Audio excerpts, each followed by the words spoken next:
Hello friends, Sindhu Bhairavi என்ற எபிசோடில் என்ன நடக்கலாம் அப்படிங்கிறத பற்றி பார்க்கலாம். இன்றைக்கான எபிசோட் இன்ட்ரெஸ்டிங்கான அதிரடி எபிசோட் அப்படின்னே சொல்லலாம். சிவா ரொம்ப கோபமாக சினேகாக்கிட்டையும் அவங்க அப்பா தேவராஜ்கிட்டையும் பேசி குட் பை சொல்லிட்டு அங்கேருந்து கிளம்புறாங்க. சினேகா ரொம்பவுமே கதறி பதறி அழுகுறாங்க. தேவராஜன் வந்து சமாதானம் சொல்லிட்டு இருக்காங்க. அடுத்து ஒரு இன்ட்ரெஸ்டிங்கான ஒரு கேரக்டரை வந்து இன்றைக்கான எபிசோடில் இன்ட்ரடியூஸ் பண்ணி வைக்கிறாங்க. இப்போ போலீஸ் ஸ்டேஷனுக்குள்ளார ஒரு காதல் ஜோடி ஒடியாடுறாங்க.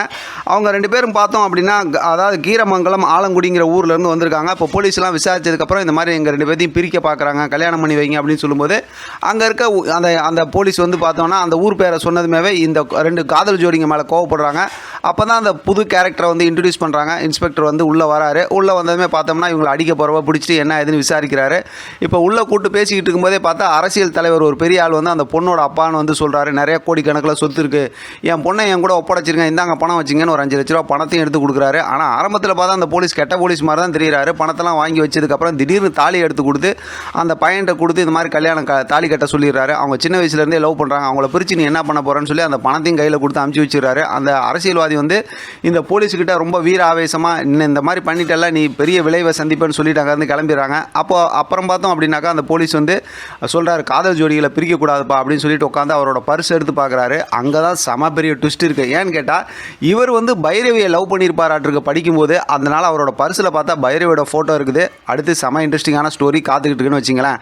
அடுத்து பார்த்தோம்னா மறுபடியும் இன்னொரு விஷயம் என்னென்னா, இப்போ அந்த தேவராஜன் வீட்டுக்கு பார்த்தா அந்த மென்டல் குரூப் இருக்குல்ல, மூக்குநொண்டி மகா, அவங்க பொண்ணு, அவங்க தம்பி, அவங்கெல்லாம் போய் போகிறாங்க. இப்போ தேவராஜன் வீட்டுக்குள்ளார கூட்டு போய் சினேகா சாப்பிடாமல் அழுதுகிட்டு இருக்காங்க. சிவாவை நினச்சிருந்ததுமே போய் ஆறுதல் சொல்கிறாங்க. நான் விட்டுருவோமா, அப்படியாக்கும் இப்படியாக்கும்னு சொல்லி அறுத்து குமிச்சிடுவோன்னு சொல்லிட்டு எல்லாம் பேசுகிறாங்க.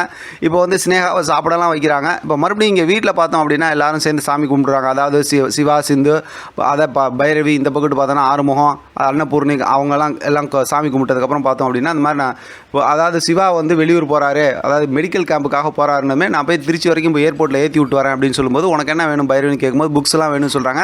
வழக்கம் போல் பார்த்தோம்னா அன்னபூர்ணி வந்து காமெடி கலாட்டம் பண்ணுறாங்க. எங்களுக்குலாம் எது வேணும் கேட்க மாட்டேல்ல அப்படிங்கிற மாதிரி சொல்லும்போது ஒரு மாதிரி ஜாலியாக பேசிட்டு அங்கேருந்து போகிறாங்க. பைரவி கொஞ்சம் ஒரு மாதிரி கோவமாக தான் பேசுகிறாங்க. நீ உங்கள் அம்மாட்ட போய் சொல்லிட்டு வான்னு சொல்லி சிவாட்ட சொல்லும்போது அப்புறம் வந்து மூக்குநொண்டிக்கிட்ட வந்து சொல்கிறாங்க. அப்போ வந்து மகா இருந்து முதல்ல உங்கள் பெரியமா கிட்ட அவங்ககிட்ட சொல்லிட்டு சொல்லிட்டியான்னு சொல்லி கோவமாக பேசுகிறாங்க.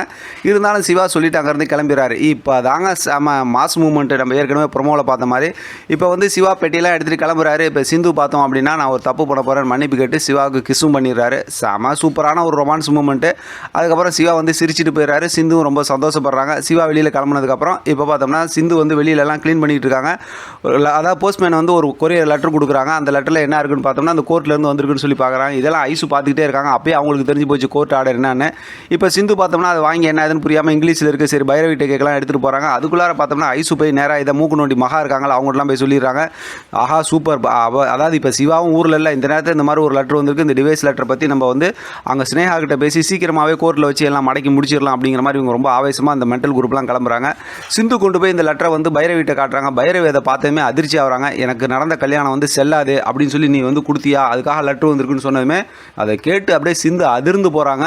செம்ம இன்ட்ரெஸ்டிங்காக ஸ்டோரியை கொண்டு போகிறாங்க. அடுத்து என்னன்னு நம்ம தொடர்ந்து பேசலாம். இதை பற்றின உங்களோட கருத்து கமெண்ட் பாக்ஸில் தெரியப்படுத்துங்க. தொடர்ந்து ஆதரவு கொடுங்க. தேங்க்யூ ஃப்ரெண்ட், தேங்க்ஸ் ஃபார் வாட்சிங்.